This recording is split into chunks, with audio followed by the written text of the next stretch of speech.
من اومدم اسفناج بکنم، زوم اوت کنم، بعد این اسفناجا رو کندم، یهو دیدم که یه چیزی داره تکون میخوره. متوجه شدم که ببینید کی داره اینجا با ما زندگی میکنه. الان زوم میکنم روش.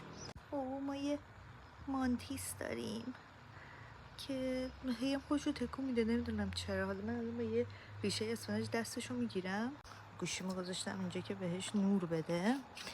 حالا میخوام نمیدونم مانتیس ها میپرن یا نه. خیلی یه ذره برام وحشتناکه ولی خیلی خوشگله. هی مانتیس، مانتی تو که دست منو گرفته دفعه قبل، دست منو گرفت کشید ولی الان دستمو نمیگیره.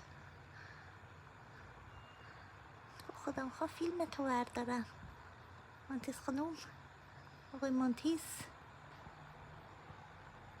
مانتیس زیبا. کنم بچه هم از چون خیلی کوچولوه ولی هرچی هست خیلی بامزه است و خیلی چیز شده، خیلی خوش اینجور تکون میده رو این برگه و اومدیم بالا وایساد. خیلی جالب بود. خدا نگهدار مانتیس.